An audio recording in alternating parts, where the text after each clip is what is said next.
ఈసారైనా మంత్రివర్గ విస్తరణ ఉంటుందా? మంత్రి పొంగులేటి శ్రీనివాసరెడ్డి చెబుతున్న మాటలు కార్యరూపం దాల్చుతాయా? ముఖ్యమంత్రి రేవంత్ రెడ్డి చేస్తున్నదేంటి? ఇంతకు కాంగ్రెస్ అధిష్టానం మదిలో ఉన్న ఆలోచన ఏంటి? మంత్రి పదవులను ఆశిస్తున్న ఆశావాహులు ఏమనుకుంటున్నారు? ప్రస్తుతం అధికార పార్టీలో మంత్రివర్గ విస్తరణపై జోరుగా చర్చలు జరుగుతున్నాయి.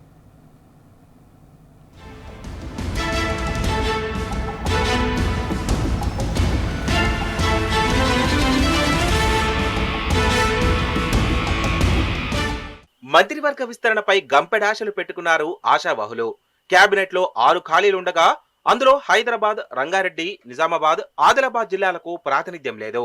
మైనార్టీ, ముదిరాజ్, లంబాడా సామాజిక వర్గాలకు కేబినెట్ లో చోటు దక్కలేదు.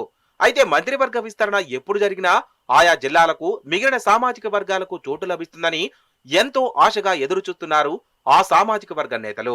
అయితే విస్తరణపై వివిధ రకాల కారణాలతో ఏడాదిగా వాయిదా వేస్తూ వస్తున్నారు ముఖ్యమంత్రి రేవంత్ రెడ్డి. మహారాష్ట్ర, జార్ఖండ్ ఎన్నికల ఫలితాల తర్వాత విస్తరణ ఉంటుందని అందరూ భావించారు. కానీ ఇప్పుడు ఆ పరిస్థితులు కనిపించడం లేదు. మరోవైపు కాంగ్రెస్ అధికారం చేపట్టి సంవత్సర కాలం పూర్తిగా వస్తున్న నేపథ్యంలో విస్తరణ ఉంటుందంటూ మంత్రి పొంగులేటి చేసిన కామెంట్స్ ఇప్పుడు కాంగ్రెస్ లో చర్చనీయాంశమవుతున్నాయి.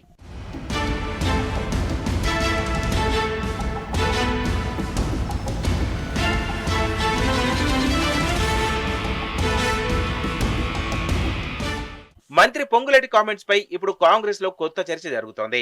పొంగులేటి ఏది మాట్లాడినా అది కార్యరూపం దాల్చడం లేదని నేతలు గుర్తు చేస్తున్నారు. ఇప్పటికే దీపావళి బాంబులంటూ విపక్షాలపై పొంగులేటి కామెంట్ చేశారు. అయితే ఆ బాంబులు పేలలేదు. ఇదే విషయమై విపక్షాలు పొంగులేటిని ప్రశ్నిస్తే ఆటం బాంబులు పేలబోతున్నాయంటూ వరంగల్ పర్యటనలో కవరింగ్ ఇచ్చారు. అయినా ఎలాంటి బాంబులు పేలకపోవడంతో తాజాగా మంత్రివర్గ విస్తరణ విషయంలోనూ పొంగులేటి మాటలు నిజం కావేమోనని ఆందోళన చెందుతున్నారు. ఆయన బాంబుల కామెంట్స్ లాగే కేబినెట్ విస్తరణ కూడా తుస్సుమంటుందా అని ఆశావహులు జోకులు వేసుకుంటున్నారు.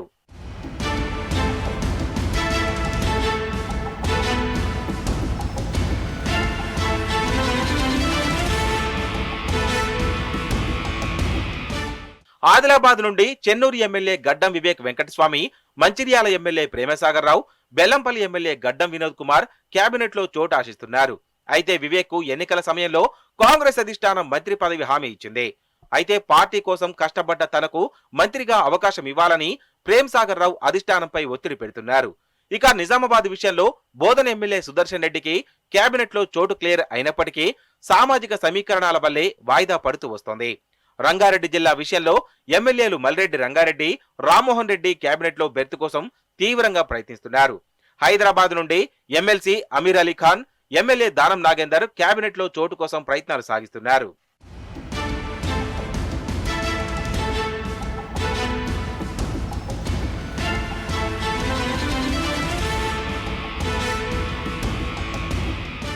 నల్గొండ జిల్లా రాజకీయాలతో కేబినెట్ విస్తరణ వాయిదా పడుతుందన్న వాదనలు కూడా వినిపిస్తున్నాయి. ఎన్నికల సమయంలో మునుగోడు ఎమ్మెల్యే కోమటిరెడ్డి రాజగోపాల్ రెడ్డికి మంత్రి పదవి ఇస్తామని కాంగ్రెస్ మాట ఇచ్చింది. అయితే నల్గొండ జిల్లా నుండి ఇప్పటికే కోమటిరెడ్డి వెంకటరెడ్డి, ఉత్తమ్ కుమార్ రెడ్డి కేబినెట్ లో మంత్రులుగా ఉన్నారు. రాజగోపాల్ రెడ్డికి మంత్రి పదవి ఇస్తే ఒకే సామాజిక వర్గానికి చెందిన ముగ్గురికి కేబినెట్ లో చోటు దక్కినట్టవుతుందని, పైగా ఒకే కుటుంబానికి చెందిన ఇద్దరికి కేబినెట్ లో అవకాశం ఇస్తే పార్టీకి ఇబ్బందిగా మారే అవకాశం ఉందన్న చర్చ జరుగుతోంది.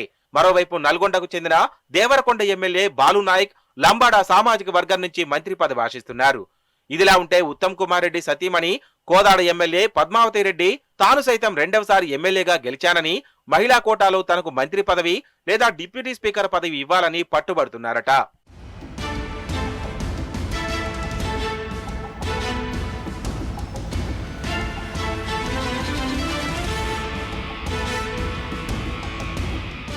అన్ని రంగాల్లో అట్టర్ ఫ్లాప్ అయిన సీఎం రేవంత్ రెడ్డి తీరు నచ్చకే మంత్రివర్గ విస్తరణకు అధిష్టానం బ్రేకులు వేస్తుందన్న చర్చ కూడా జరుగుతోంది. ఆ కారణంతోనే కాంగ్రెస్ అగ్రనేత రాహుల్ గాంధీ రేవంత్ రెడ్డికి అపాయింట్మెంట్ ఇవ్వడం లేదన్న టాక్ వినిపిస్తోంది. మంత్రి పొంగులేటి శ్రీనివాసరెడ్డి డిసెంబర్ 7 లోపే విస్తరణ ఉంటుందని ప్రకటించినా అది కార్యరూపం దాల్చే పరిస్థితి కనిపించడం లేదని, ఢిల్లీ పర్యటనకు వెళ్లే ముందు ముఖ్యమంత్రి తాను విస్తరణ కోసం వెళ్లడం లేదని ప్రకటించడం నిరుత్సాహానికి గురిచేసిందంటున్నారు హస్తం నేతలు. మంత్రివర్గ విస్తరణ కోసం ఇంకెంతకాలం ఎదురు చూడాలని ఆశావాహులు తన అనుచరుల వద్ద వాపోతున్నట్టు తెలుస్తోంది. ఈసారైనా ఆశావాహుల కోరిక తీరుతుందో లేదో మరికొన్ని రోజుల్లో తేలిపోనుంది.